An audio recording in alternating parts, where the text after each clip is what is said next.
Hola, tu señal. Bueno, hola, empiezo. Dale. Estamos ya grabando, así que listo, ahí sacamos la postal para que ya vean todos qué estamos haciendo. Y empieza oficialmente entonces esta charla. Hola a todos, bienvenidos. Estamos muy contentos desde Factual, distintas latitudes que estén acá y que nos acompañen en una nueva charla de periodismos posibles. Para los que no saben o no participaron de otras charlas anteriores, que igual por suerte veo gente que ya participó en más de una charla, así que eso se los agradezco el cuádruple, me gusta que sigan el ciclo así bien de cerca, pero Periodismos Posibles es un ciclo que pensamos justamente desde Factual y distintas latitudes para repensar el periodismo, para hablar de periodismo joven y para venir a hacer como unas charlas desestructuradas y después de tantos Zooms en pandemia y todo esto que estamos, digamos, tan acostumbrados, para hablar de esta manera con cerveza, mate, fernet, tequila, lo que tengan, de periodismo. Ahí Jordi muestra su tequila. Él redobló la apuesta, pero todos ahí pueden mostrar su trago. Y la idea es hablar justamente de periodismo. Nuestra idea de hacer periodismos posibles y también esta idea de hacer una charla desestructurada y hablar de periodismo joven es un poco ponernos a pensar qué estamos haciendo los jóvenes hoy en día. A veces pasa que siempre estamos asistiendo presencialmente o online a Zooms, a charlas, a conferencias de grandes periodistas, de personas como increíbles a los que queremos imitar o como los que queremos ser, y si bien eso nos parece buenísimo y está bueno tener un montón de referentes, también hay una realidad que nosotros estamos haciendo cosas, estamos haciendo muchísimas cosas y me parece que nos parece que es súper importante, digamos, mostrar eso, mostrar qué estamos haciendo y que nos podamos hacer entre todos. Así que por eso hoy estamos acá. Para los que no nos conocen, bueno, estamos acá con Jordi, yo soy Flavia, pero nosotros trabajamos en Factual, distintas latitudes. Factual es una organización dedicada a impulsar periodismo, periodismo joven, distintas latitudes es el medio que tiene Factual, donde pueden leer muchísimo de todos estos temas, y les agradecemos muchísimo por estar en esta conversación. Para no dar más vueltas de qué es el ciclo de periodismos posibles, voy a presentar a nuestros invitados. Tengo un machete acá, porque tienen unas hojas de vida súper, súper grandes, así que si me olvido de algo, ustedes que se conocen más, dicen cada uno de sus trabajos. Pero esta charla que vamos a hacer hoy es de sonoridad, video y nuevos formatos, y queremos investigar todo esto que es el tema audiovisual, podcast e incluso TikTok. Ya llegamos al momento de tener una TikToker en nuestra charla, así que creo que tenemos muchísimo para hablar hoy. Vamos a empezar por presentar a todos. A la primera que quiero presentar es a Flor González Guerra. Flor está en México. Saluda, Flor, así te ven. Ahí está, es la persona que está saludando en este momento. Flor trabajó en un montón de medios tradicionales e independientes, trabajó en Milenio, trabajó en Chilango, publicó en muchos más que no voy a contar, pero después produjo también la historia de podcast Diamantina Morada para Así Como Suena, el podcast, y con eso se enamoró del audio. Flor ahí dijo, bueno, acá es algo que yo quiero investigar, y es una de las fundadoras de Galácticas Podcast, así que primero las recomendamos ya que sigan Galácticas, y bueno, segundo, que vayan a seguir el trabajo de Flor, que hoy nos va a contar todo. Después Flor trabajó también durante un año en Buenifra, pero de todo eso vamos a hablar en un ratito con ella. Después lo tengo yo acá en mi derecha, pero no sé los demás. Está Jorge Hurtado. Jorge, un saludo. Ahí está, la persona que está levantando la mano en este momento. Jorge está en Nicaragua, es súper temprano, así que no nos acompaña con cerveza ni nada alcohólico, pero por el momento, capaz en un ratito sí. Y Jorge es periodista, productor audiovisual y emprendedor. Jorge en 2012 ganó el premio Ortiz Guardián al periodismo televisivo por una investigación de cáncer de mama, y en 2013 fundó una productora audiovisual en donde hoy en día incluso trabaja y está, por ejemplo, dirigiendo spots. Además es corresponsal de France 24 Español y colabora con Forbes Centroamérica. En este momento, y creo que de eso vamos a hablar un ratito, yo le voy a tirar a Natalia, nuestra moderadora, como muchas puntas para que nos tengan en cuenta. Jorge está experimentando con periodismo en 360 y con nuevos formatos, así que bueno, gracias Jorge por participar y en un ratito hablamos de eso. Bueno, acá justo saludó y la voy a hacer saludar de nuevo, está Aranza, saluda al público. Aranza, quien está saludando ahí, es nuestra TikToker, así que con ella queremos hablar particularmente de estos nuevos formatos. Pero al margen de eso, Aranza es periodista, locutora, a Aranza le encanta bailar. Si la siguen van a ver un montón de videos de ella bailando. Trabaja actualmente en Violeta Radio, que es una radio comunitaria y feminista en México, y hace el podcast Voces en Resistencia. Además de todo eso, como les decía, Aranza en este momento está experimentando contando historias periodísticas vía TikTok. Así que bueno, acá tenemos un súper nuevo formato para investigar. Gracias, Aranza, por venir a nuestra charla. Por acá lo perdí, pero debe estar en algún lado. Está Ale Ulloa. Ale, ¿saludás? Así te encuentro. Creo que se desconectó, ahorita regresa, pero igual preséntalo. Bien. Bueno, nada, Ale se desconectó, pero ya en algún momento se va a regresar. Ale está en Cuba, así que quizás tenga en algún momento problemas de conexión. Trabajó en un montón de medios estatales, incluso en la televisión, pero desde 2015 Ale trabaja en El Toque, que es un medio cubano independiente. Ale en 2015 empezó como colaborador en El Toque y desde 2016 es el coordinador de la producción audiovisual del medio, así que vamos a hablar de todas esas cosas con Ale. Y por otro lado, a quien sí veo conectada es a Vanessa Valencia. Vanessa, un saludo. Ahí está, quien está saludando. Vanessa está en Perú, y en este momento Vanessa es jefa de prácticas en el área de radio de la Universidad San Martín de Porres.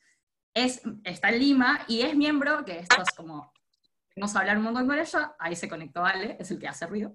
Bueno, y Vanessa es miembro también de Gris Perú, que es un grupo de investigación sonora, así que un tema súper interesante para hablar.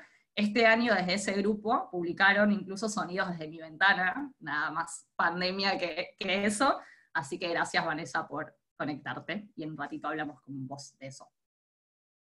¿Me escuchan? ¿Los veo? Ah, sí, ahí vi un movimiento. Bueno, y por último, la última persona que voy a presentar es a Natalia. Natalia es nuestra moderadora, gracias Natalia por participar con nosotros. Natalia vive desde hace 8 años en Buenos Aires, y es comunicadora social, pero especialista en este momento en digital storytelling y producción audiovisual. Colaboró con muchísimos medios como Infobae, AJ+, colaboró incluso en UNICEF, trabajó en redacción y en Reverso, y ahora mismo es la coordinadora del equipo de video de Chequeado, y además es video content creator para Netflix Argentina. Así que capaz, incluso aunque sea nuestra moderadora, le robamos unos minutos para que Natalia nos cuente también todo lo que tiene para decirnos. Dicho eso, ya están presentados todos, y le cedo a Natalia la palabra para moderar la charla. Gracias a todos por participar. Gracias a ti, Flavia, por la presentación de todo el super equipo. Bueno, ya Flavia les adelantó un poco, pero la idea de este encuentro de Periodismos Posibles es que podamos conocer el proceso que han tenido todos estos productores, periodistas y generadores de contenido que tenemos acá reunidos hoy, y cómo han logrado llevar a cabo proyectos y qué han aprendido en ese proceso.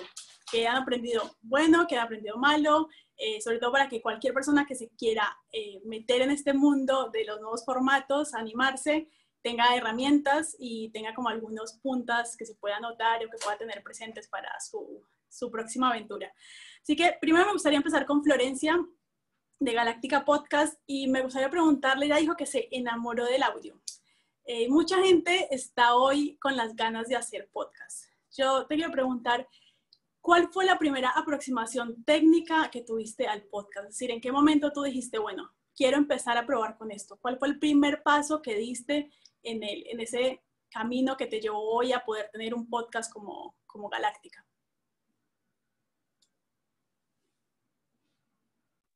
Flora, estás mutizada. Ya. Qué bueno que no se escuchó. Primero, muchísimas gracias por la invitación. La verdad es que me siento bien contenta de hablar de algo que me gusta muchísimo.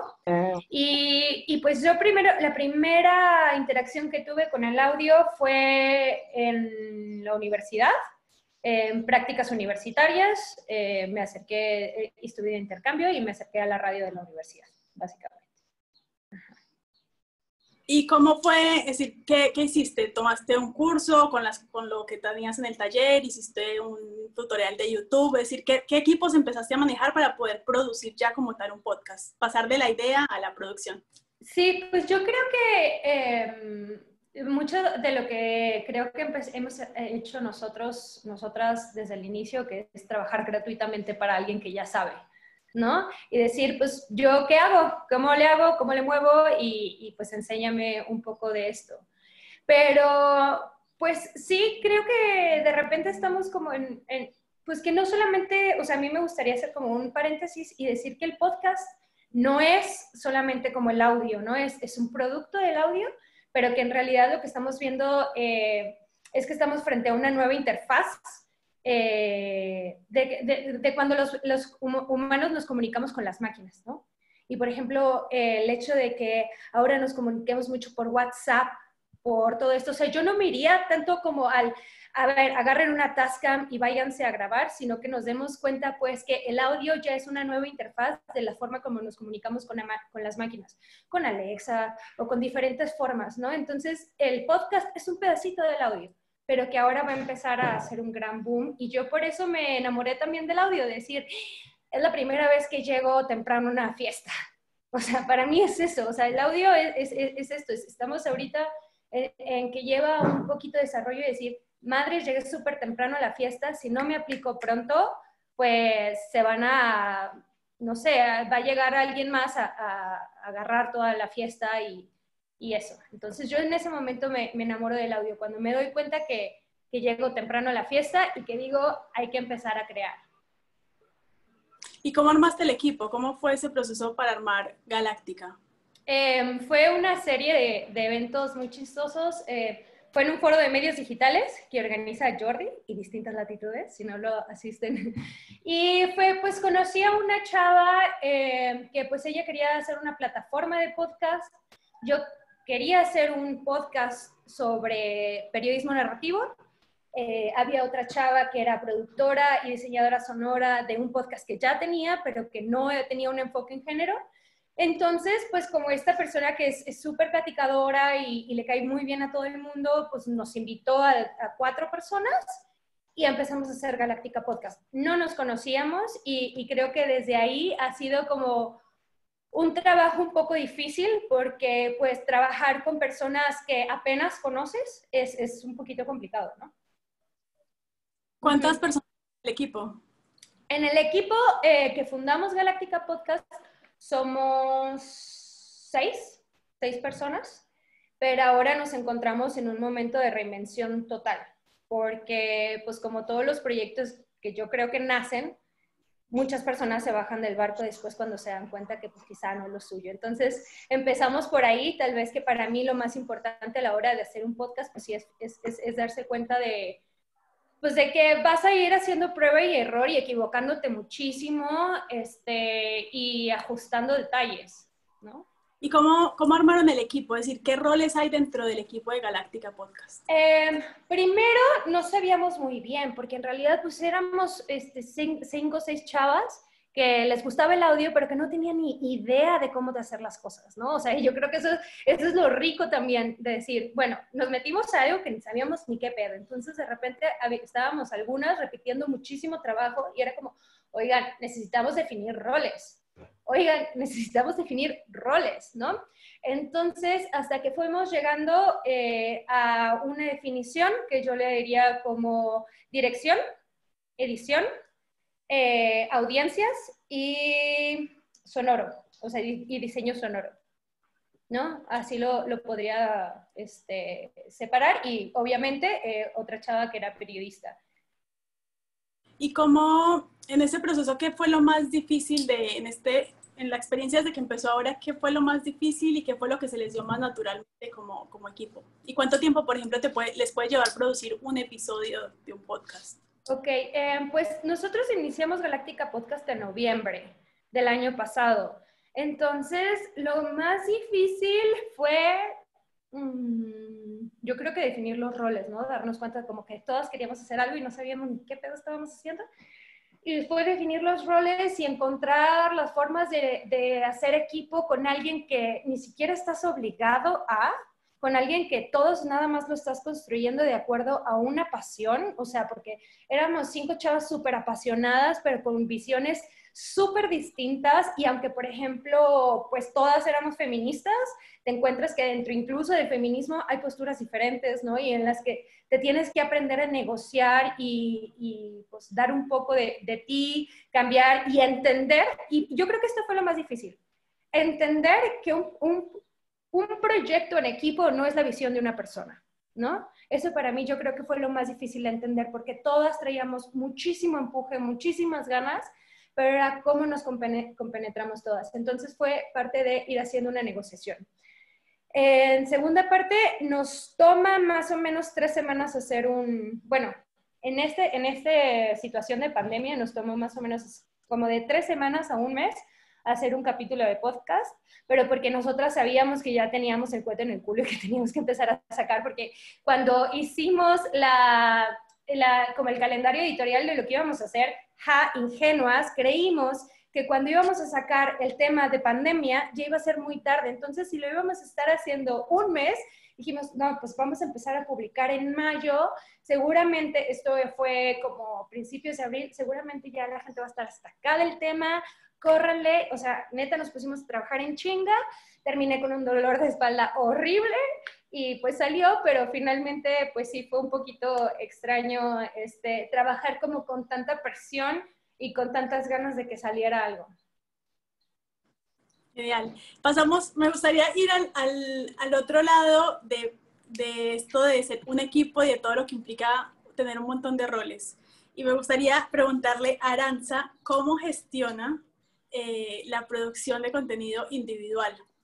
Si quieres, puedes contarnos un poco de cómo te ordenas. Arantxa, creo que ya acaba de contarnos Flavia, tiene un proyecto que se llama Esto es para mi tarea, que es un TikTok educativo con periodismo y educación.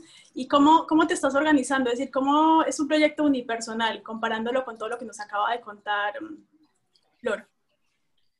Creo que a veces es hasta más difícil, porque, bueno, no lo sé, ¿no? Pero como decía Flor, en un proyecto en equipo tienes definido tus roles, quizá no al principio, pero eso se va definiendo. Y sola, pues en realidad, no tienes que entregarle nada a nadie, ¿no? Entonces, es como muchísima libertad.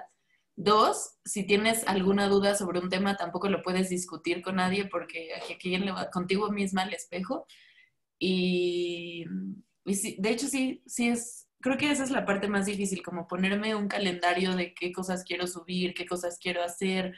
También como fue muy experimental, o sea, yo no fue que un día me desperté y dije, quiero hacer TikToks informativos. O sea, eso se fue dando.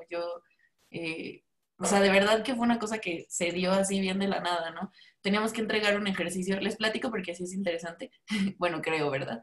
Teníamos que entregar un ejercicio para la red, LATAM, y se me ocurrió que era una noticia fuera de otro formato, y se me ocurrió hacer la idea de un TikTok, y ya. Y después pues tenía mi cuenta de TikTok y en la cuarentena la usé como para hacer lip syncs y cosas así, y solo un día se me ocurrió subir un video explicando un poco el racismo que hay en México y cuál es la estructura del racismo. Y entonces ese video se empezó a hacer viral, ¿no? Y de pronto volví a subir otro de donde había nacido el Bow Challenge y ese video, que ya no está porque me cerraron mi primera cuenta de TikTok, pero ese video tenía en 2 días 134,000 reproducciones. Entonces cuando yo vi esa respuesta dije, wow, o sea, nunca había tenido una respuesta así, ni siquiera trabajando en algún medio grande, ¿no? O sea, nunca había tenido ninguno de esos alcances. Y entonces empecé como un poco a medir mi audiencia, que la mayoría son niños, y empezar, pues sí, como a ver qué les interesaba. Obviamente, igual que Flor, mi temática pues es las mujeres, ¿no? Bueno, el feminismo y las mujeres, pero no solamente. Es educativo porque muchas veces tengo una sección que se llama Cosas que no te enseñaron en la escuela, y es sobre mujeres en la historia, mujeres en la independencia, mujeres en la revolución, etcétera. Y pues así.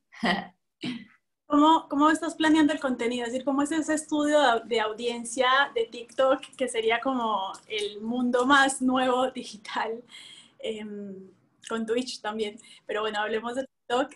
¿Cómo haces el contenido y cómo haces ese análisis de audiencia? Pues es un poco fácil porque, a diferencia de otras plataformas, TikTok tiene las estadísticas y las métricas muy bien diseñadas. O sea, tú te metes a tus estadísticas y te dice cuántas mujeres te siguen, cuántos hombres te siguen, qué edades tienen, en qué país te siguen más. O sea, te lo divide todo en porcentaje, ¿no? Eso por un lado. Y por el otro, pues literal la gente que me sigue, a la que le estoy súper agradecida, pero siempre me pone como, oye, ¿puedes explicar sobre esto? Y si no les gusta algo, es que TikTok no tiene filtros, o sea, si no les gusta algo te lo va a decir directamente, tal vez esa es otra parte difícil, pero si les gusta te van a decir, quiero más de esto, quiero saber de esto. Por ejemplo, tengo también, a veces hablo sobre recomendaciones de libros y eso es porque me lo han pedido mucho, de por favor puedes recomendar libros sobre feminismo, puedes recomendar libros sobre feminicidio. Entonces, siento que TikTok te da esto que quizá un medio no te da, que es la cercanía con la gente, que finalmente te está comentando a ti directamente, no te está poniendo, oye, tú me puedes dar esto, me puedes hacer esto, y eso está buenísimo. Así. Hay una cosa que me encanta de en TikTok y es que aunque parezca que no, todavía tenemos como muy incorporado nosotros somos como una mezcla, esa generación de transición de paradigma del periodismo tradicional al paradigma del periodismo digital, y todavía tenemos muy incorporado, lo veo porque lo charlo con mis colegas, esta cosa de romper la formalidad del periodismo y atreverse a un formato que es completamente informal como el de TikTok. ¿Cómo te sentiste al ponerte en ese lugar? ¿Sí, al tener que cambiar los códigos del lenguaje, los códigos de edición?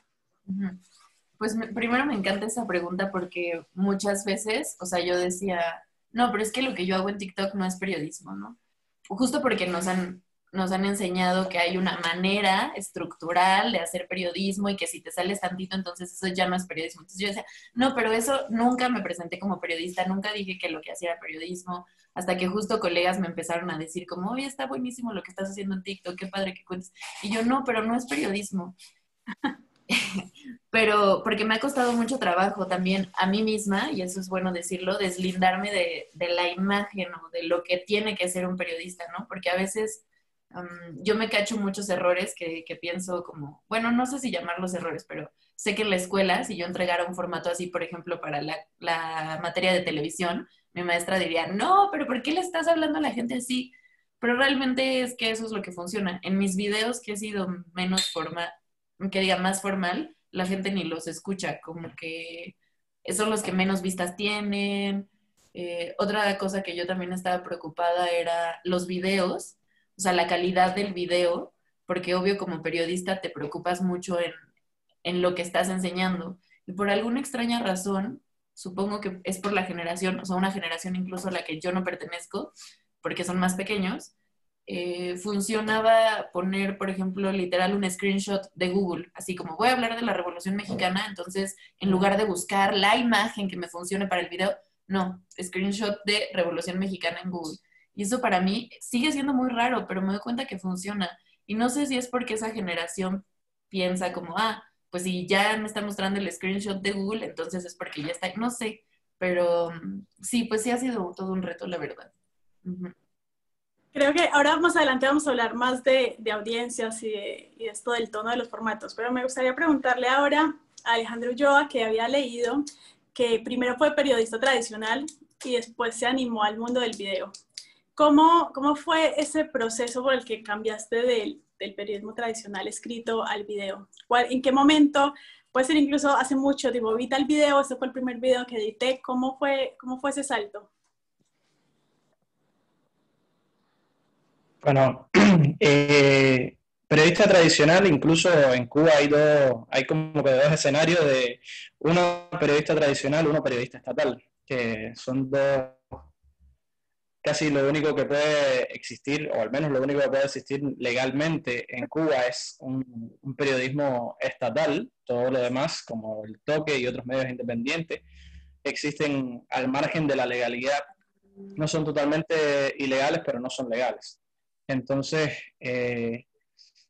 yo cuando me gradué, siempre me gustó la televisión y siempre traté de estar cerca de las cámaras, normalmente detrás, aunque a veces me ha tocado estar delante, pero me gustaba más producir televisión y lo que hice fue eso, cuando uno se gradúa en Cuba de periodismo, pasa que el Estado te garantiza una ubicación laboral durante 2 años para cumplir el servicio social, es como una especie de pago por la carrera que se cursa gratis sin tener que pagar nada.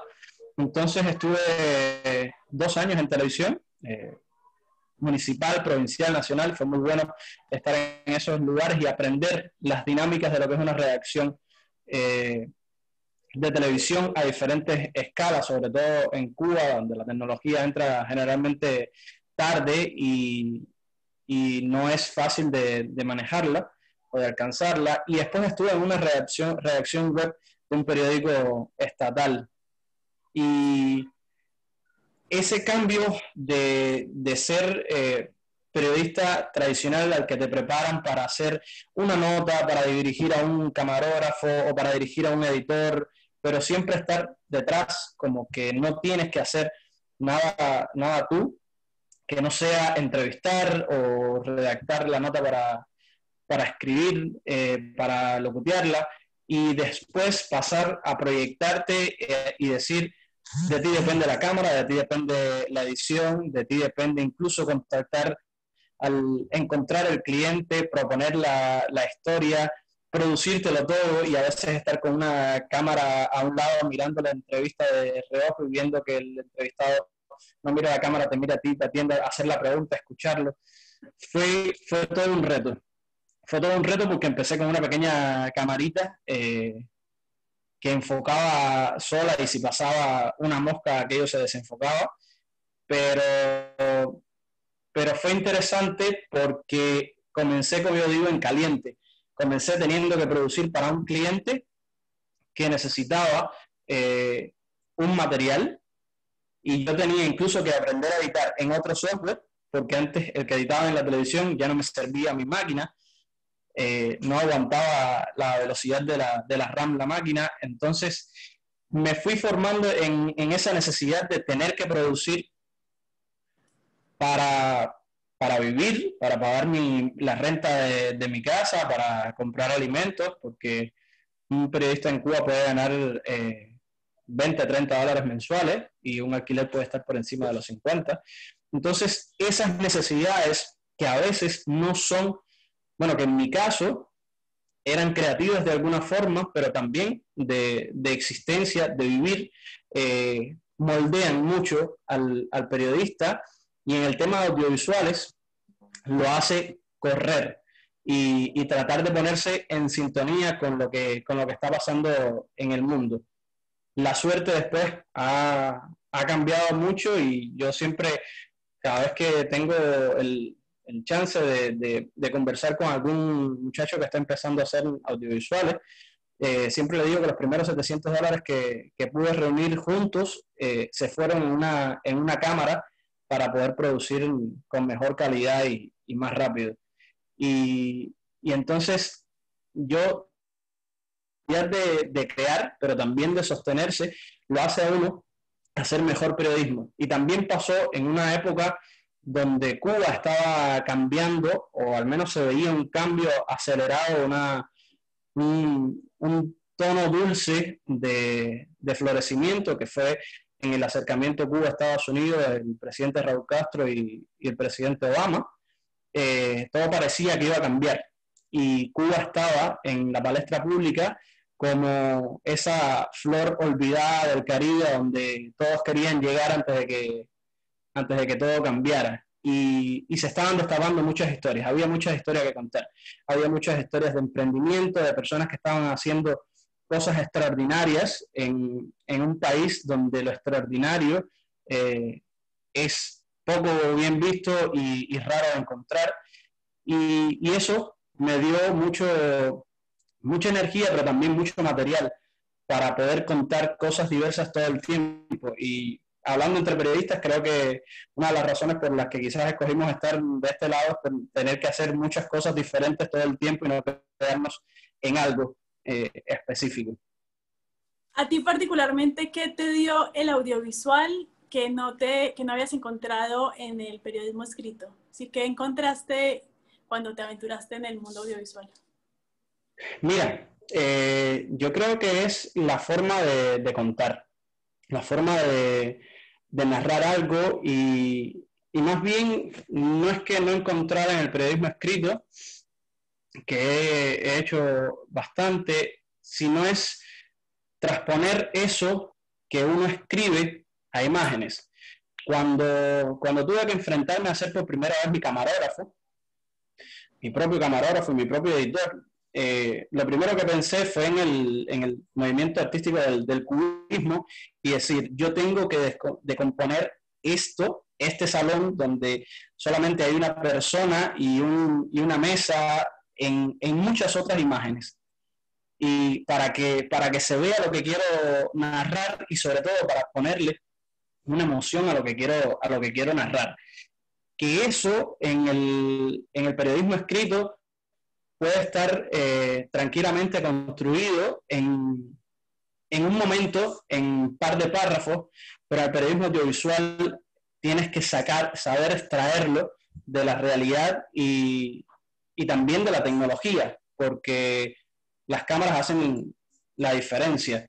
Y fue eso.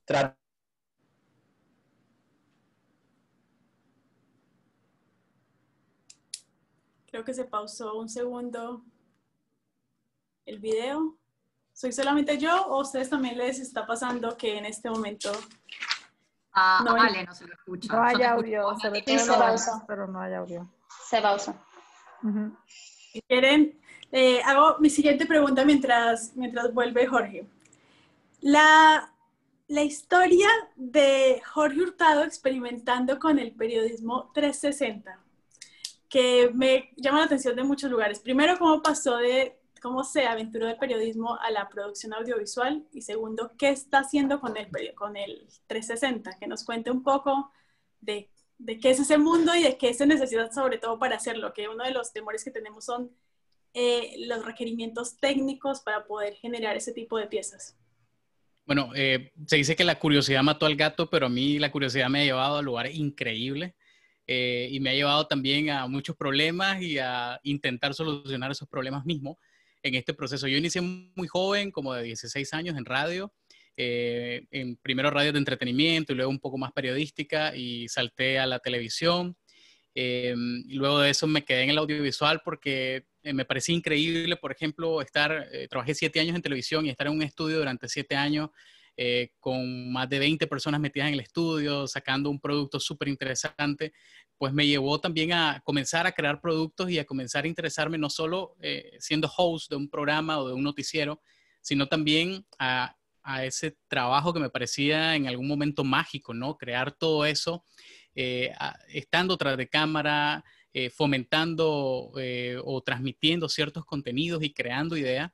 Y fue ahí cuando también me hice un diplomado de producción audiovisual y comencé a concebir todo eso que yo ya hacía en la televisión de una forma diferente, ¿no? Comencé a aprender temas de edición y me entró la curiosidad por aprender muchas cosas al mismo tiempo porque siempre leía de que en el futuro los periodistas, en ese momento, hace 10, 12 años, hablaban de que el futuro los periodistas teníamos que hacer de todo un poco. Teníamos que ser esos periodistas pulpo en el cual teníamos que desarrollar ciertas habilidades si queríamos sobresalir o si queríamos tener éxitos en nuestros proyectos, y fue así como comencé a experimentar en diversas cosas. Estando en televisión, también hice un programa de radio durante 4 años que se llamaba Jockey FM y este programa sin pensarlo y reflexionando ahora, siempre fue un podcast porque lo hacíamos pregrabado y luego lo mandábamos empaquetado a la emisora para que los transmitiera. Eso entre el 2012 y el 2015.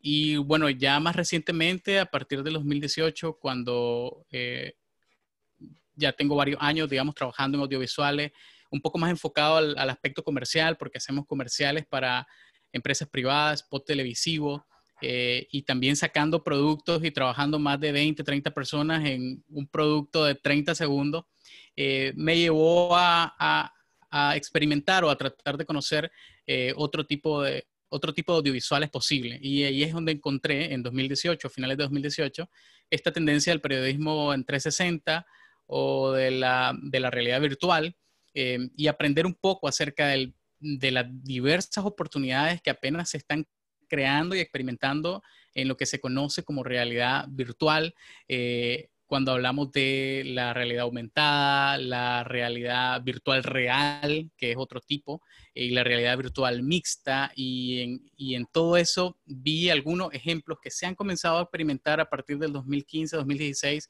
en grandes medios como el New York Times, National Geographic también, que ha desarrollado muy buenos audiovisuales en 360.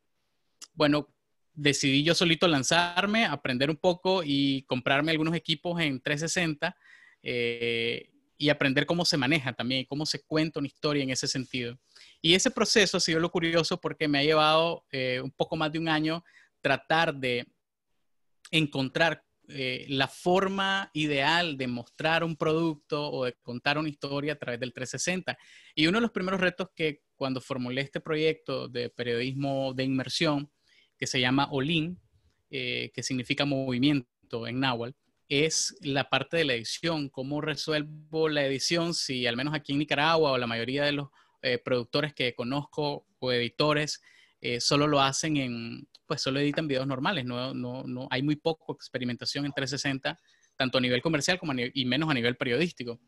Y en esa búsqueda me he tardado mucho tiempo tratando de solucionar algunos problemas que van más de software, más de tecnología, más de qué programa se podría aplicar mejor y también cómo contar historia. Hasta ahora el proyecto no ha visto la luz precisamente por ese tipo de encontronazos, de problemas que seguimos tratando de solucionar, pero creo que es parte del proceso creativo, innovador e emprendedor que tiene cualquier negocio, cualquier idea. Pero espero lanzar en los próximos meses un primer producto. Lo que sí les puedo contar es la experiencia en la documentación del 360, que es lo que he hecho durante los últimos meses.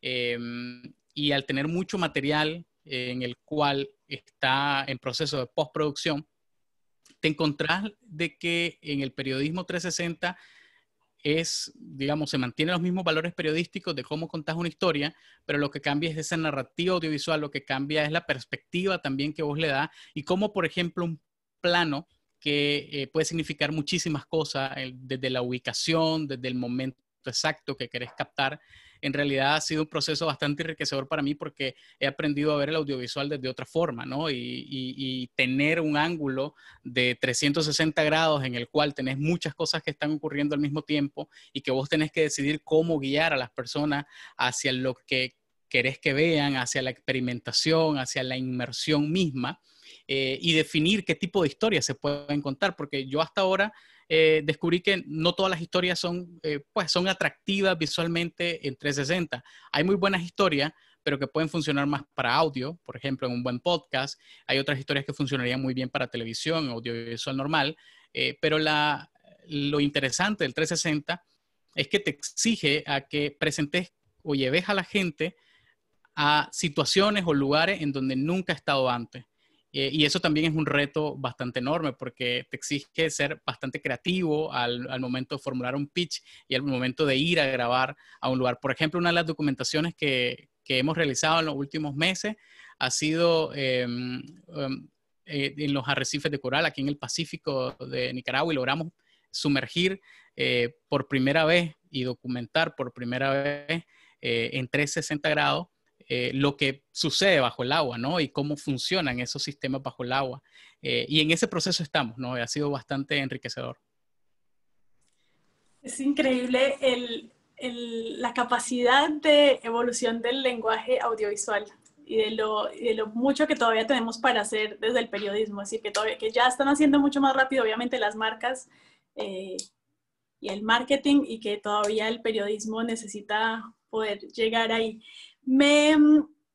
Sobre la experimentación, escuché con mucho placer el audio pósters de Vanessa Ramos, que me sorprendió, y para los que ahora seguramente Jordi les va a compartir el link, pero por favor vayan a escucharlo. Y me gustaría que nos contara cómo fue el proceso para ese proyecto y que nos cuente un poco más del proyecto. Hola, ¿qué tal? Muchísimas gracias por la invitación. Pues sí, uno de los proyectos que hemos realizado en el Centro de Producciones Radiofónicas son los audioposters, es decir, una postal sonora tal cual en base a una pieza gráfica, en este caso publicidades de radio de los 70s, 80s, que llegamos a realizar, a sonorizar por el centenario de la radio en Argentina, Los Locos de la Azotea, que de hecho se dedicaron a este tema de experimentar, ¿no? Y si no fuera por esos locos, no se hubiesen celebrado, digamos, el centenario de la radio en Argentina y todo lo que conocemos desde ese entonces. La propuesta fue simplemente que cada realizador y realizadora sonorice de acuerdo a lo que siente, a lo que percibe. Podía ser desde un informe, una experimentación, podía ser un paisaje sonoro, un radioarte, en fin, era libertad total. En el caso del audiopóster que me tocó a mí hacer, que tiene que ver con El mundo no tiene más secretos para usted, que viene a ser el eslogan y el título que le dediqué, era como este tema de no evidenciarlo, pues no hay este juego de que, ok, el mundo no tiene secretos para usted. ¿Cómo suena esto de que el mundo no tiene secretos para ti? ¿No? En esta consigna quería hacer este tipo de juego entre el sonar de la comunicación, quizá entre el universo, pero luego dije, no, que eso es muy convencional, y siempre pensando en esto de desechar las tres primeras ideas, ¿no? Al menos es lo que a mí me pasa cuando quiero crear algo. Y lo chévere de todo esto es que se basa en un tema de ensayo-error. Al inicio, en bambalinas, Flavia nos hablaba sobre el lado B de esta charla y desde que fuimos convocados y convocadas me pareció genial porque era como que hablar desde nuestros procesos, de cómo hemos ido llegando y cómo también tomamos parte de nuestros referentes. Y ahora también que escuchaba a Flor y al resto de los chicos y chicas, era como que pues todos de alguna manera hemos comenzado con esto que es ensayo-error. Y a mí siempre me ha quedado claro eso. No podríamos hablar de los proyectos que estamos llevando a cabo, de las cosas que queremos hacer y cómo las hacemos y que incluso somos recontra autocríticas porque nos pasa que al momento de crear quizá nunca nos queda algo bien y decimos, ay Dios mío, ¿cómo pude haber hecho esto? No, pudo ser mejor. Y entonces es necesario siempre hablar de cómo te fue mal, bueno, eso es lo que creo al menos, y cómo te fue mal para que luego se pueda decir, ok, mira, me salió así horrible y ahora creo que puede ser de esta manera. Uno de los modos, por ejemplo, de acercamiento que yo he tenido con este tema de la experimentación y de la co-creación tiene que ver con el tema de la escucha, con el tema del acercamiento a la percepción del paisaje sonoro. Dentro de las cosas que hago es paisajismo sonoro. Entonces, para mí es importante este tema de que a veces te dicen, para grabar debes tener como que la grabadora, ¿no? O la Zoom, o la Tascam, buena calidad y esto y lo otro. Sí, es cierto, está bien, tranquis. Pero también es necesario saber como que qué dispositivos tenemos y para qué lo queremos hacer. Y todo responde a preguntas claves, incluso de qué es lo que vas a grabar, para qué vas a grabar, cuál es la consigna de esa grabación, cuál es el objetivo de esa pieza, de ese paisaje sonoro que vas a tomar. Entonces, antes, por ejemplo, lo que siempre decía era como que lo más fácil dentro de toda grabación y puntualmente en el paisaje sonoro es presionar un rec. Ya, eso es lo más fácil, cualquiera lo puede hacer. Y ya con el pasar del tiempo me retracto, no es el rec, porque no sé si les ha pasado y espero que no les pase o que no les haya pasado, pero a mí me ha pasado muchas veces que he pensado que he puesto rec, pero en realidad nunca puse rec, puse pausa. Y pensé que tenía la grabación o la entrevista y en realidad cuando terminé de grabar, terminé de entrevistar, me di cuenta que mi grabadora estaba como en modo pausa. Y todavía sacándome cachita, ¿no? Como diciendo, ja, ja, ja, te fregaste, ya fue, ¿no? O sea, no sé, horrible. Y esa sensación que se te va todo y dices, Dios mío, no sirvo para esto y cómo voy a comenzar a hacer esto, y ya te comienzas a definir, ¿no? Me parece muy importante este tema de lo que se está hablando ahora sobre los conceptos, los proyectos y sobre el cómo iniciamos. De hecho, por ejemplo, para comenzar a hablarles desde la sonoridad, desde el cómo escuchamos, existen dos actitudes y me permito citar a Paulina Oliveros, quien es una compositora y quien hizo este concepto del deep listening, la escucha profunda, que nosotros no solo escuchamos con nuestros oídos, es decir, escuchamos con todo el cuerpo y tomamos dos actitudes al momento de esta escucha. Escuchamos lo que nos interesa, lo que sabemos que va a quedar para nosotros, lo que nos motiva, lo que estamos ahí y sabemos que de alguna u otra manera nos va a contribuir para algo. Por ejemplo, en este momento, todas las personas que están aquí reunidas, es probable que estén escuchando esta charla porque saben que de cada uno de nosotros, de acuerdo a lo que les vamos comentando, les va a sumar a su experiencia, a sus proyectos y demás. Pero también está la otra actitud, que es oír. Oímos lo que está de paso, lo que es casual, lo que simplemente nos genera como que así un gis, ¿no? Algo así. Entonces, dependiendo de cuál es la actitud que tú emplees para una creación y una grabación de piezas, tiene mucho que ver con todo esto, ¿no? Y de hecho, en mi acercamiento, cuando llegué con este tema de los soundscapes o de los paisajes sonoros, viene a ser con un tema de percepción. En un inicio, ya hace algunos años, yo me preguntaba por qué a mí cierta sonoridad me llama bastante la atención y no no encontraba una respuesta. Esa relación a la cual me quiero llevar es un tema de un paisaje sonoro de acá de por mi barrio, que se ha dicho de paso, yo vivo cerca del aeropuerto internacional Jorge Chávez, a 5 minutos aproximadamente caminando, y de chibola siempre me gustaba este retumbar de los aviones, bacán, y cuando el avión iba muy bajo es como que las alarmas todas se levantaban y parecía una música concreta, sino bien locazo. Más allá del tema de la contaminación sonora, que ese es otro eje también para hablar, en otro tema quizás. Ahora, por ejemplo, el avión, ya está. Sí, así me hizo caso, sí estamos sincronizados, total, ya. Entonces, Musical. claro, o sea, ya estamos, ya. Y comenzaba a interpelarme esto, ¿no? De cómo me puede gustar algo, pero también sé que es dañino, porque es un tema de contaminación sonora. Y es ahí cuando preguntando entre compañeros de clase, profes, llegué a este término que es paisajes sonoros, que consiste en todos aquellos sonidos y eventos sonoros que nos rodean y que no necesariamente responden a objetos que podemos ver. Entonces, ya desde ahí la actitud comienza a cambiar y a las piezas que trato de trabajar les incorporo esta narrativa. Eh, una de las cosas claves que, por ejemplo, se pueden hacer desde los lugares donde ustedes están y desde las cuarentenas que todavía hay en algunos lugares, son vienen a hacer las grabaciones de campo desde casa, ¿no? Nosotros como Gris Perú sacamos una convocatoria que se llamó Sonidos desde mi ventana y la consigna era desde tu casa, desde tu ventana literal, hacer grabaciones de paisajes sonoros. 3 minutos, 5 minutos aprox. Al inicio fue como una convocatoria interna, porque dijimos, oye, ya que hay que registrar esto desde lo que está pasando, porque existe un antes y un después de estos sonidos que van, sonidos que vienen, huellas sonoras que van cambiando. Entonces tenemos que registrarlo porque esto da para una investigación. Luego sacamos la convocatoria y nos llevamos la sorpresa de que muchas personas comenzaron a compartir sus registros. Tenemos registros de Canadá, de Macedonia, de Francia, de México, o sea, no lo pensábamos, la verdad. Entonces, también fue una situación muy chévere cuando vimos que recibimos registros, no solo de grabadoras profesionales y de gente que tiene amplia experiencia en registro de paisajes sonoros, sino también de personas que estaban aprendiendo a registrar desde sus casas, con sus celulares, con unas Polaroid, por ejemplo, grabadoras chiquitas. Y eso es chévere porque eso te da a entender lo que decía al inicio, que para registrar todo depende de responderte ciertas preguntas y la tecnología es un plus adicional para poder hacer un registro, ¿no?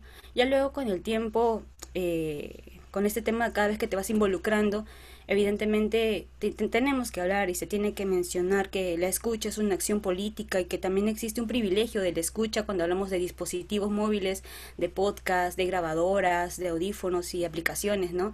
Y que definitivamente tenemos una gran responsabilidad todos y todas con esto cuando queremos contar historias. Todos contamos historias porque somos parte de una historia y depende de nosotros el cómo lleguemos a registrar el ahora para poder dejar esta evidencia, esta huella para las siguientes generaciones. Entonces, tenemos una gran responsabilidad entre manos, entre oídos, porque si bien varios proyectos son colaborativos y ad honorem, al menos en los que estoy son así y me siento muy chévere de hacerlo de esta manera también, caray, uno dice, oye, sí, y vamos a sacar una convocatoria y una publicación, ¿y qué viene después de esto? ¿Y cuál es el siguiente paso? Una de las cosas por ejemplo, yo por ejemplo inicié a grabar con esta Polaroid chiquitita, que ahorita ya es como una reliquia para mí, porque Ahorita suena malazo, pues, a tanto tiempo que ni le he dado mantenimiento. Pero es chévere porque de esta manera fue como me comencé a acercar a la grabación, a las entrevistas y al registro de paisajes sonoros, ¿no? Ya luego hay una actitud cuando grabas con esto, a que cuando grabas con, como lo decía Flor, creo, no con una Tascam, como con esto, por ejemplo, no con una Zoom H6. O sea, ya bueno. Entonces, una cosa es grabar con esto, que es más caleta incluso y más chévere, más sutil, no invades. Y otra cosa es que, por ejemplo, yo voy y te entrevisto y así, ¿no? Es una pistola, esto es como que, Dios mío, me está dando miedo. Entonces, todo esto es un tema de ensayo-error. Al inicio uno dice, quiero la calidad de la grabación y me voy con la Tascam, con este y con otro, pero en realidad, ¿qué es lo que prima más dependiendo de lo que busques? ¿La calidad o el tema de cómo sientes esta comodidad cuando vas conversando con tus entrevistados? ¿Cómo te sientes más cómoda al momento de operar, incluso a ciegas, los dispositivos con los cuales cuentas? Este tema, por ejemplo, de lo que les hablo, que me pasó en el tema de ponerle pausa y nunca grabé nada, pues me sucedió porque recién tenía la grabadora y no la sabía operar incluso a ciegas. Y ese es un detalle que sí les puedo recomendar, que dispositivo que puedan llegar a tener, traten de dominarlo incluso a ciegas. O sea, saber como que, ya, ok, y ahorita estoy grabando, y ahorita lo estoy ya parando, ya, ok, listo, ya, y chévere. Porque si no puedes trabajarlo de esta manera, vas a tener muchas dudas de cómo lo estás grabando. Y algo que les puedo recomendar, digamos, también porque me ha pasado un montón de veces, es este tema de el monitorear lo que están grabando, ¿no? A veces estamos así y vemos que está grabando, vemos que el búmetro va bien, pero en realidad si no estamos monitoreando esta grabación, o sea, escuchándola en tiempo real y tengo el celular por acá cerca, este celu me va a generar una frecuencia de... O si estoy cerca de una tele, o si estoy cerca de una refri, entonces adiós grabación, y eso ya de cajón no lo puedes arreglar ni nada, ¿no? Pero hasta que no te pasa, hasta que no te pasa, tal vez no lo aprendes. Sí, es eso, o sea, por eso para mí es chévere hablar de esto desde mi perspectiva, con lo que me he equivocado un montón de veces con el ensayo-error, porque me ha pasado y por eso lo puedo decir así tal cual, ¿no? Monitorear es muy importante, o sea, escuchar con audífonos intraauditivos o los de botón o los grandes que puedas llegar a tener, ¿no? Porque de este modo te das cuenta cómo estás grabando y si tienes que alejarte, si tu mano está temblando también, la vibración de nuestro cuerpo también se llega a filtrar dentro de una grabación. Entonces son detalles, incluso va a sonar muy vanidoso lo que voy a decir, pero hasta la ropa con la cual estamos grabando suena. Seguro que les ha pasado, que si estás con una casaca sintética, con joyas o reloj, si te mueves ya eres parte también de la grabación. Y algo chévere que ha pasado en esta coyuntura de la cuarentena es de que he visto estos memes en los cuales te dicen como que estoy grabando, quiero grabar una locución, pero está pasando el tamalero, está pasando el vendedor de las paltas, el camión de la basura, en mi caso el avión, y nunca puedo grabar nada, ¿no? Y siempre está como que este tipo de gesto, como que, ay, nunca puedo grabar. Pero ya, tranquis, ok, no puedes grabarlo quizás como lo que nos han enseñado en la academia, el purismo de un estudio, de que tiene que salir la voz así, limpia, total, ¿no? Pero entonces a estos, entre comillas, voy a llamar los ruidos comunes, ruidos de nuestros barrios, sonidos de nuestros barrios, pues los podemos incorporar en nuestras narrativas. Es decir, mi barrio, voy a hablar del burro por delante del Callao, no suena igual que otro distrito de acá de Lima, y tampoco en el lugar donde está Florencia, donde está Jorge, donde está Ale, Flavia y en fin. O sea, esa sonoridad particular, esos sonidos de huellas sonoras nos brindan una narrativa para incluirlas dentro de lo que queremos hacer. Entonces ya no los coloquemos, digamos, tanto como ruidos, ¿no? Como que, qué molesto, qué incómodo, ¿no? Nunca voy a poder grabar y solo de madrugada. Y esto es, si es que nadie ronca en tu casa de madrugada también, pero bueno. Entonces, incorporémoslos, tratemos de añadirlos, porque si no es ahora, no sé cuándo será, pero la academia muchas veces nos ha enseñado de que las grabaciones tienen que ser así neutrales, limpias, ¿no? Chévere, como un estudio, como una cabina de radio, y todo bien. Pero dada la coyuntura, tenemos que apelar a cómo tenemos nuestros espacios para poderlos grabar. Las producciones que se hagan ahora, en 2020 y de lo que siga el tema de la pandemia, no es lo mismo como se ha producido el año pasado, ni va a ser lo mismo como se va a producir los siguientes 5, 10, 20 años. Es decir, la memoria sonora y la memoria audiovisual la estamos generando nosotros, la están generando ustedes. Y estas narrativas con las cuales ustedes pueden incluir dentro de sus piezas sonoras y audiovisuales va a decir mucho de cuál es el legado que estamos dejando y cómo nosotros escuchamos y cómo nosotros vemos. En fin, creo que ya me fui de largo, pero pero por ahí. Escuchando todos diciendo Team Vanessa, así que no te preocupes. Creo que escuchando se me vinieron a la cabeza muchas cosas que te las comparto y creo que van a ser disparadores para las personitas que tenemos acá con nosotros que quieran también compartir lo que piensan, pero son varias. La primera es esto de que nos han vendido como desprolijidad lo que es la realidad. Es decir, es exactamente un poco lo que en el sentido que tú ibas, esto de que hay que borrar los errores, hay que borrar lo malo, y siento que mucho de lo que se produce, si yo veo, por ejemplo, estuve viendo muchos de sus trabajos y sobre todo lo que vi en TikTok, y la gente hace más real el contenido cuando le muestras a la audiencia cómo fue hecho ese contenido, qué hay detrás de ese contenido, y también la audiencia lo valora un montón. Y no solamente lo que contamos, sino cómo lo estamos contando, es decir, que decidimos dejar afuera y adentro también va un poco en ese sentido. Y sentía como esto de que los periodismos, cuando te escucho y escuché a todos nuestros compañeros hablar de la experimentación, de animarse, de atreverse, de las dudas, de las dificultades con los equipos, de esto de tengo el equipo barato, pero tengo el caro, cuánto tiempo tuvo que esperar Alejandro para poderse comprar su cámara de los $700 y cómo tuvo que grabar, es decir, como todo ese camino de dificultades, también es decir, el periodismo posible es el periodismo que creamos. Es decir, cualquier periodismo es posible desde que estemos en ese camino de creación y experimentación que haga que todas las cosas vayan confluyendo. Y le quería preguntar al equipo que está acá de entrevistados, ¿cómo ven que la audiencia, cómo estudian a su audiencia a la hora de pensar sus contenidos? Es decir, ahora Vanessa hablaba de la gente, creo que, ¿ahí estoy todavía? ¿Sí? Creo que sí. Habla ahora no solamente del producto, sino de cómo pensar, cómo están construyendo esos nuevos formatos. ¿Cómo ha sido el proceso en el que ustedes no solamente ejecutan el proyecto, sino piensan el proyecto? ¿Y qué tienen en cuenta? ¿Qué se plantean? Una checklist, tipo el objetivo, la audiencia, qué queremos, ¿qué nos podrían contar un poco de ese proceso más de creativo de un primer momento, no solamente de la ejecución posterior? A ver, ¿quién quiere empezar? Puede ser, ¿a quién se le cortó ahora? Creo que nos habíamos quedado sin Alejandro. No sé si Alejandro quiera volver. Sí. Voy a hablar en audio nada más. Dale. En audio para que la conexión me deje.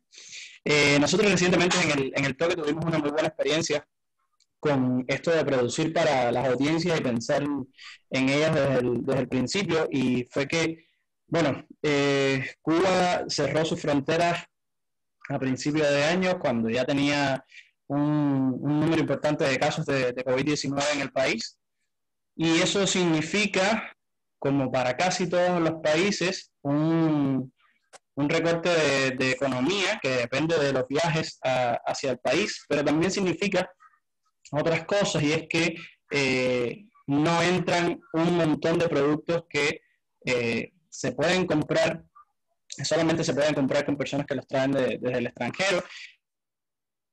Por tanto, esas personas ganan menos dinero, por tanto, las producciones de los alimentos se encarecen o se desaparecen. En fin, el país ha entrado en crisis, quizás como muchos países, pero peor. Entonces, una idea fue qué estamos cocinando en casa y qué disponemos para cocinar en casa. Y esa pregunta nos la hicimos el equipo editorial y dijimos, bueno, vamos a presentarle a las personas que están más tiempo en casa, que pueden tener una conexión para ver lo que hacemos, un programa de recetas, pero con lo que tengan a la mano. Así que lo primero que hicimos fue crear un formulario para que todo el que pudiera nos pusiera en ese formulario de Google qué alimentos tenían más a la mano, qué podían comprar. Y después de ese pequeño estudio dijimos, estos son los alimentos que están más cercanos, vamos a producir entonces recetas con estos alimentos nada más, para que las personas en el tiempo que están aburridos o estresados en casa, pues puedan crear un poco más desde la cocina, y al final es un servicio público que se le da a las personas, a nuestros lectores, a nuestra audiencia. Así que comenzamos apoyados en ellos y la experiencia fue muy interesante y muy rica porque, por ejemplo, nuestra community manager, su esposo es cocinero, así que ella vive en España, por tanto, allá fui yo a darle instrucciones de cómo filmar con un celular recetas de cocina, las imágenes se mandaban para Cuba, las editábamos acá, y entonces dependiendo de ese recetario, pues armamos un producto que fue muy bienvenido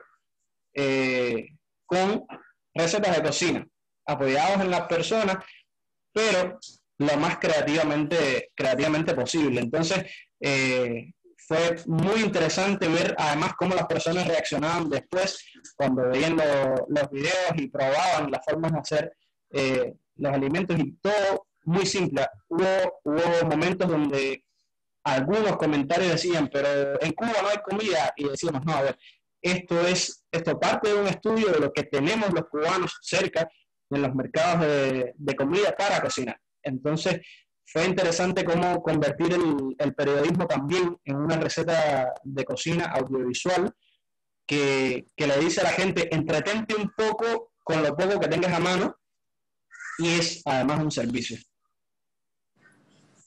Buenísimo. ¿Cómo están haciendo las chicas de Galáctica? Porque vi que la serie de Mujeres y COVID, además de que es un hit y es hermosa, me encantó cómo además está hilado todos los temas, parir, trabajar. ¿Cómo pensaron ustedes esa propuesta? ¿En qué pensaron en cuenta a la hora de pensarla y de la distribución y de todo? O sea, en la teoría del podcast está que para crear un podcast hay que entender el audio journey, ¿no? Primero es que en qué momento tu audiencia te va a escuchar, si te escucha en la mañana, qué tono deberías de tener, si te escucha en la tarde, si te escucha en la noche, si te da. Pero en realidad nosotros, la verdad es que fue muy experimental todo, y sobre todo fue muy pensar también en qué parte, o sea, qué cosas a mí yo no estoy escuchando, qué parte yo no estoy escuchando en los podcasts que yo siempre suelo escuchar, ¿no? O sea, para mí fue eso, y para nosotras también fue como buscar entender, tratar de llenar ese hueco que había, de decir, pues, cuando los medios tradicionales e incluso los medios independientes hablan desde parir muchas veces desde, no sé, algo muy, muy ajeno. Y para mí y para nosotras, cada una, o sea, porque cada una como que fue construyendo su historia. Por ejemplo, la parte de parir fue muy, pues, yo soy mamá y yo estuve busque historias en español que me hablaran de la maternidad. Y neta no encontré. Y no encontré porque muchas veces eran este tipo de temas, pues que son rosas, que son la parte, ¿no? Y para mí era súper importante hablar de estos temas con mucha alteridad, ¿no? Y sobre todo entender como que a la audiencia, o sea, yo tengo muy presente que en la escuela, al menos en mi escuela de periodismo nos enseñaron como que tú eras ese periodista, el que sabía la agenda y el que sabía los temas y el que sabía más o menos qué pedo, ¿no? Pero pues ahora estamos encontrando pues toda una teoría que te dice, no, tienes que escuchar a la audiencia y tienes que preguntarles qué quieren, pero ¿cómo que escuchas a una audiencia que apenas vas a crear, ¿no? Entonces yo creo que a partir de buscar mucho en las necesidades personales, en las necesidades, o sea, y para mí por eso es como tan importante también que en nuestro trabajo periodístico tengamos una inteligencia emocional desarrollada muy cañona y tratar de reconocer en nuestra propia identidad, porque pues bueno, o sea, creo que no es el tema de ya estar hablando sobre objetividades y tal, pero también tenerlo muy presente, ¿no? O sea, ¿quién eres tú? ¿En qué momento? ¿Qué necesidades estás encontrando? Porque así como tú no encuentras un material periodístico que hable de la maternidad desde un acercamiento periodístico narrativo y real, pues hay muchas personas afuera, ¿no? Entonces, para mí sí fue importante un proceso, o sea, y yo no lo voy a dejar de soltar, o sea, yo creo muchísimo en que para ser buen periodista tienes que conocerte bien a ti mismo, o sea, porque justo, ¿no? Creo que hay una parte muy importante en la que pues tenemos que reconocerlo, como decía Vanessa, pues ¿dónde están tus privilegios? Hay una parte en la historia de parir en tiempos de COVID, en el que hablamos como de, pues de que no, en el de amor en tiempos de COVID, que nos daba muchísimo miedo hablar desde, pues nada más vamos a retratar lo rosa, ¿no? Porque nosotras, o sea, aunque muchas de nosotras nos formamos en periódicos tradicionales, pues estamos seguras que no queremos hacer eso y que no queríamos ir a la nota dura. Pero, híjole, tus compañeros te van a ver como la que cubre lo más soft, ¿no? Entonces había como ahí una negociación y decir de que, pues, no solamente si hablábamos algo sobre amor, estábamos quitando todo lo que hablaba del COVID y lo fuerte que ha sido y el impacto que hay para muchas personas. Entonces, yo creo que básicamente también una forma de escuchar a tu audiencia cuando no tienes una audiencia es conocerte a ti mismo. Acá nos llegan un par de preguntas, les voy a ir contando. Me parece muy interesante cómo planteaste el tema de del periodismo tradicional y cómo se entiende este periodismo soft o lo que están haciendo los periodismos jóvenes. ¿Cómo el resto de para el que quiera contestarme, cómo ven que los medios tradicionales ven este periodismo joven? ¿Y qué creen qué lugar le está dando el periodismo tradicional a estos nuevos formatos y a estas experimentaciones de periodistas más jóvenes?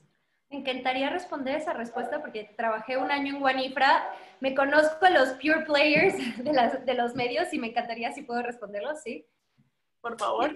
Yo creo que es parte de este mismo sentimiento de que, pues, el periodista era el que sabía la agenda que había que marcar porque tenía los contactos y creo que están desaprovechando muchísimo una oportunidad y, por ejemplo, en el caso específico del podcast, están tratando de llevar el formato de radio a internet, ¿no? Y es como, no, man, por ahí no va. Y creo que sí, o sea, están muy, yo lo siento de que hay una parte en la que se han olvidado completamente de las audiencias jóvenes. Creo que por eso Redacción tiene tanta fuerza ahorita, o sea, porque justo está enfocado a un público joven que, pues, no sé, o sea, incluso para mí siendo mexicana, yo veo los contenidos de Redacción y sí digo, wow, me están hablando a mí, ¿no? O AJ Plus, pero ahí entran como otras preguntas que te haces, bueno, ¿qué intereses hay de un medio oriental, bueno, o sea, de Medio Oriente en México? O sea, te haces otras preguntas, ¿no? Y creo que sí nos ven como el patito feo y los que lo estamos haciendo mal, pero pues yo creo que ese es el momento perfecto para aprovechar.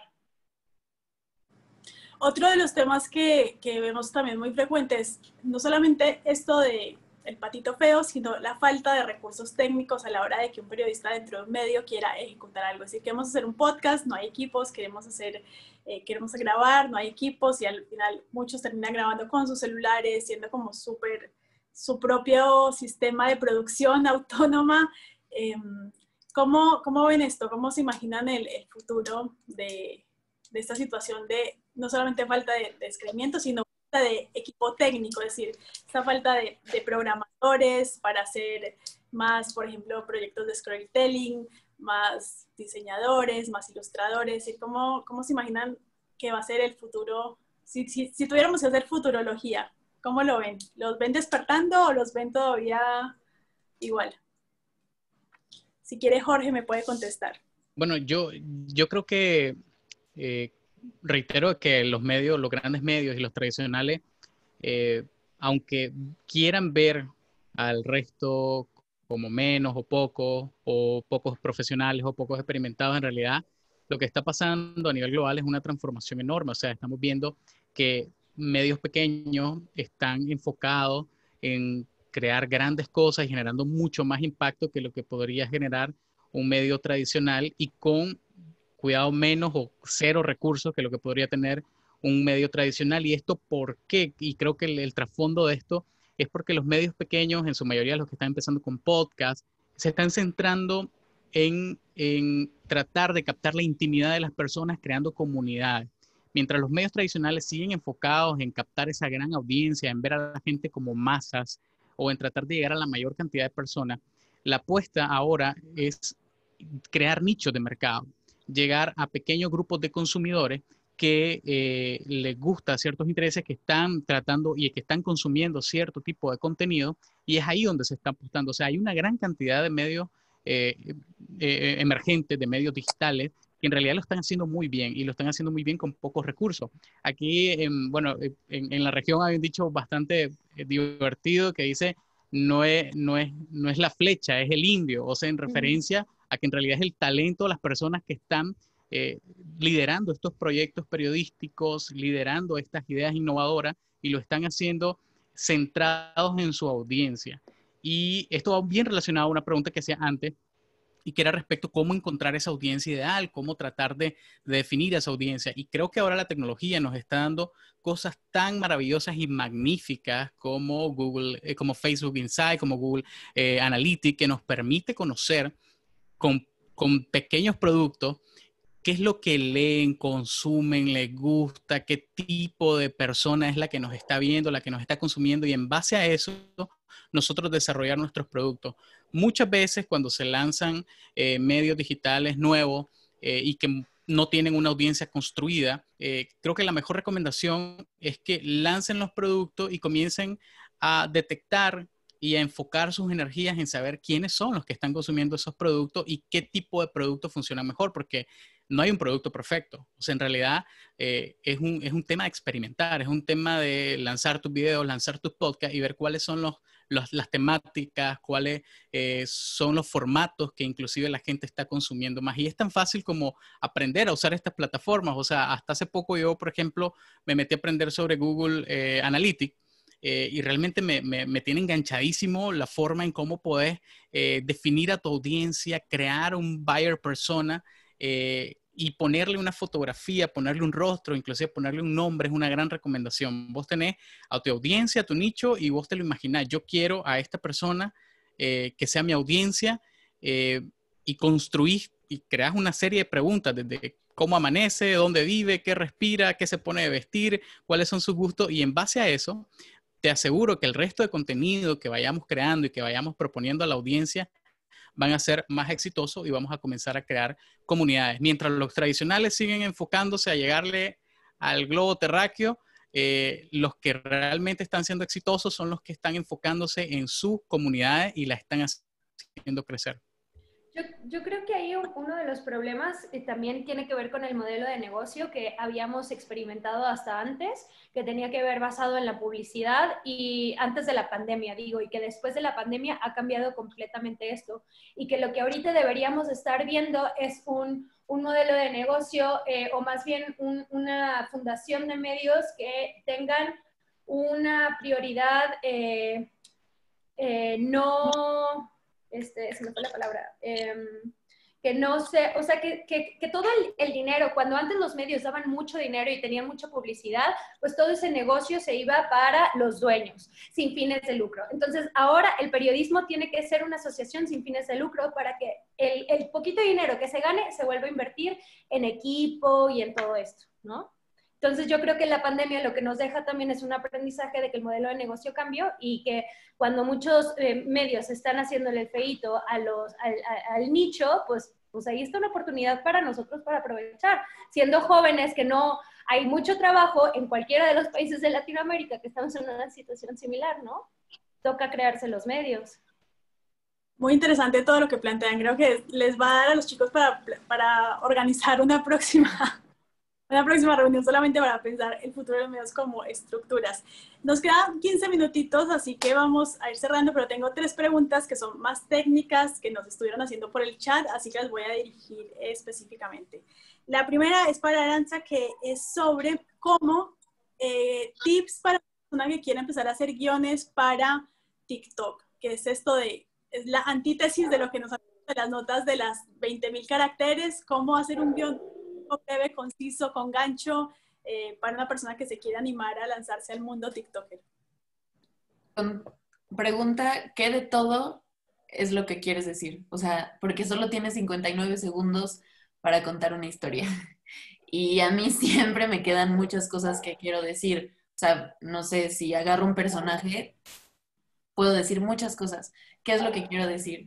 Y de eso, ve haciendo muchos borradores. Así vas a hacer un párrafo y de ese párrafo vas a tener que quitar un montón de cosas, porque aparte, 59 segundos hablados son como un párrafo y medio.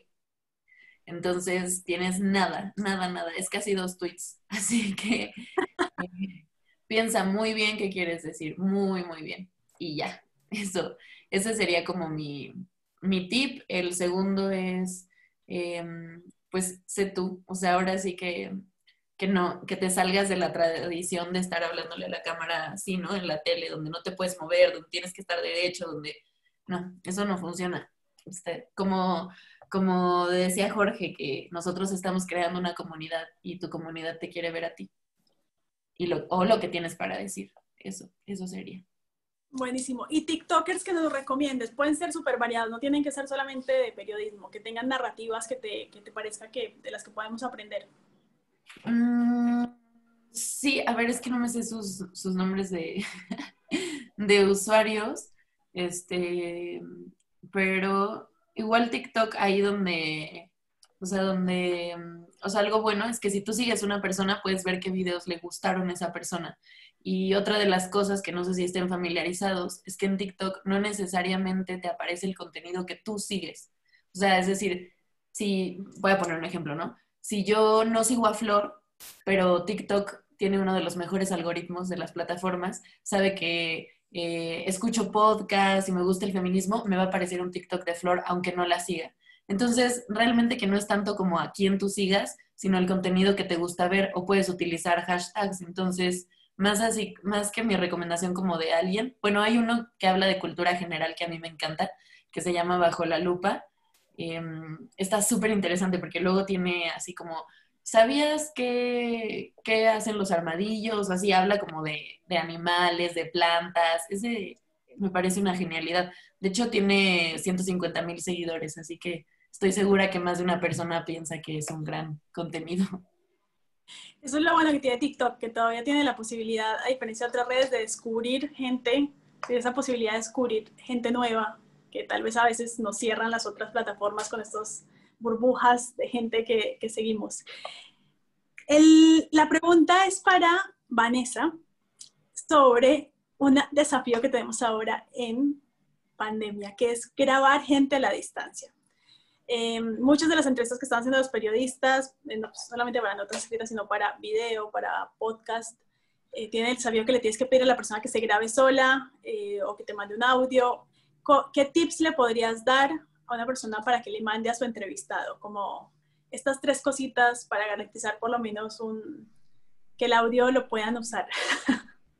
Vale, es como que he estado preparada para esta pregunta. De hecho, la pandemia nos ha agarrado con lo que no tenemos, técnicamente hablando, puntualmente eso. Si no teníamos micrófonos, grabadoras, se evidenció y hemos tenido que comenzar a reconfigurar nuestro celular, nuestro hardware y así sucesivamente y aprender de software y todo lo demás. Esto es muy chévere porque dentro de la búsqueda he encontrado algunas herramientas y ahorita voy a compartir acá un enlace hablando de audio, que acá está. Y si me permites un toque, ¿puedo compartir un toque la pantalla nada más para mostrar algo de utilidad? ¿Puede ser? Sí, chévere. Ahora ya habilitan los chicos. Vale, acá está. Mira, por ejemplo, siempre se nos ha dicho que para grabar en audio puede ser por entrevistas de WhatsApp, Telegram y así. Y chévere, todo bien, funciona, no lo voy a negar. ¿No? Y en tu do preferido vas y lo editas y cortas todo acá. Pero, y aquí me voy a hacer yo misma unos autoharakiris porque es en base, como lo vuelvo a decir, el error, como hemos aprendido. Esto funciona, sí es cierto, para cosas muy puntuales. Un informe, hasta un reportaje quizás, ¿no? Quienes acá han hecho reportajes de investigación podrán decir si es sí o no incluso. Pero el tema al cual yo les quiero hablar es que a veces tener la imagen así sea solo audio, nos ayuda mucho más porque puedo entender el contexto que rodea, el detalle que rodea a esta persona. Es decir, yo veo los pósters de Florencia y me darían ganas de saber si tiene algún significado. Veo también la silla, el sillón amarillo de Natalia, veo las cositas, detalles que tiene Aranza y así sucesivamente, capaz el mate de Flavia. Entonces, como que esos indicadores, esos detalles que en el audio a través de un mensaje de WhatsApp de voz no lo voy a poder ver, una herramienta visual es de ayuda, sea Zoom, sea Jitsi y XY. Entonces, para lo que vayas a necesitar este tipo de entrevistas, sería bueno que te preguntes qué es lo que quieres contar y cómo lo vas a contar. Si es solo el audio, capaz te recomendaría que sea, no sé, si es Zoom, ahora lo bueno es que con las actualizaciones de Zoom puedes grabar el audio independiente de cada interlocutor, ya no solo te bota el mono como lo era antes, era horrible, sigue siendo, bueno, sigue siendo en calidad regular igual, pero al menos ayuda. El tema del Clean Feed que acabo de compartir, y es esto de acá, lo chévere es que para una cuenta gratuita te permite grabar modo split, estéreo split, es decir, estéreo dividido en dos, como lo pueden ver acá en la imagen de la Audacity. Es decir, por ejemplo, si yo estoy entrevistando a Natalia, Natalia va a salir por el canal R y yo salgo por el otro canal. Y esto lo puedo editar de una manera muy tranquila. La calidad es en WAV en 44:100 16 bits. O sea, para trabajar en podcast es muy bueno, la verdad. Sea cual sea la herramienta que vayan a emplear, traten de ver el tema de las configuraciones. Es decir, si vas a grabar en estéreo, si vas a grabar en mono, cuál es la calidad que quieres grabar, si va a ser un WAV, si va a ser un MP3 320, si es menor a eso, a qué responde todo esto, ¿no? Y justamente una de las cosas que estaban preguntando al inicio también sobre una guía o algo del momento de hacer de ese tipo de producciones, algo con el tema de las 5 preguntas o las 5 W que nos pueden ayudar en el tema de quienes quieran, digamos, trabajar también el tema de paisaje sonoro, son estas de acá. Yo las empleo como guía y me ha ayudado mucho y bueno, se las comparto porque capaz también les puede servir. Donde el espacio que vamos a grabar, es decir, desde donde estamos ahora, el cómo, la técnica y el registro de la tecnología que tenemos. Si voy a grabar 1 hora, tengo el suficiente espacio en mi celular, en mi grabadora para grabar 1 hora en buena calidad. ¿Cuánto es el tiempo que voy a grabar? 5, 10 minutos, 20. ¿Para qué me sirve todo esto? El concepto de la idea. Si es para un documental sonoro, si es para un reportaje, si es para un podcast narrativo de no ficción o para una ficción. El objeto, el evento de lo que quiero llegar a registrar. Y evidentemente, como les decía en un momento, todo esto, lo que lleguemos a nosotros a recopilar, nos sirve para generar una memoria, sea sonora, sea audiovisual, para contar la historia de la hora a las siguientes generaciones. Y algo muy personal es de que incluso esto ya nos ayuda a nosotros mismos generar nuestra fonoteca personal o nuestra librería audiovisual personal. Entonces ya también podemos dejar de recurrir a librerías, estar buscando músicas libres y todo esto, porque también lo podemos generar, que eso ya es otro tipo de creación también, porque eso es muy chévere cuando comienzas a romper este tipo de esquemas, ¿no? Y bueno, eso era lo que quería recomendar, es CleanFit, es una plataforma muy chévere, yo les recomiendo que la prueben, es simplemente le mandas un enlace a la persona que vas a entrevistar y automáticamente configuras ahí la entrada y salida de audio y ya está, no es nada del otro mundo, simplemente escuchando, aprendes ahí. Evidentemente, cualquier herramienta o app que vayas a emplear, tienes que probarla primero tú, no te mandes como que ya tengo la herramienta y va y grabo, no, pruébala tú, grábate, escúchate, si revientas, si popeas, si no tienes estos windjammers o protectores, algo muy chévere que nos ayuda, pero que mi mamá no se dé cuenta que falta esto, pero es esto de acá, ¿no? Todos tenemos esto, creo, en nuestras casas, entonces como que esto de alguna manera nos ayuda. Para quienes tienen celular, esto de acá nos puede ayudar, perdón, algo así, ¿no? Entonces, esto es clásico, nos ayuda a evitar los golpes del no, mi mamá me ve con este y ya me pareja. Ya bueno, en fin. Entonces, pequeños detalles. Que no es poco, creo que en ese tipo de detalles está el valor justamente de esta llamada, que a veces tenemos miedo de no tener todos los equipos y no arriesgarnos a hacer, y creo que lo que hemos hablado con ustedes hoy ha sido justamente eso. Un celular es una súper herramienta, es decir, obviamente podemos tener millones más y podemos ir comprando 1000 gadgets para enloquecer con todas las posibilidades, pero la idea es que nos animemos a hacer, a crear estos periodismos posibles. Me gustó muchísimo escucharlos, espero que todas las personas que estuvieron conectadas también. Me voy con más, siempre he sido una fiel creyente de que con poco se puede hacer mucho y de que experimentando, probando. Seguramente las personas que ya han empezado a grabarse, a escucharse, las primeras impresiones son, no me gusta cómo sueno raro, en cámara me veo raro, no sabía que hacía estos gestos, porque hablé así, porque mi tono de voz es raro, la entrevista me quedó mal grabada, no puse rec. A todos los que hemos empezado a grabar nos ha pasado de grabar 20 minutos y después darse cuenta de que la entrevista no existió, sino en nuestra imaginación, porque ni siquiera tenemos un registro para contárselo a alguien.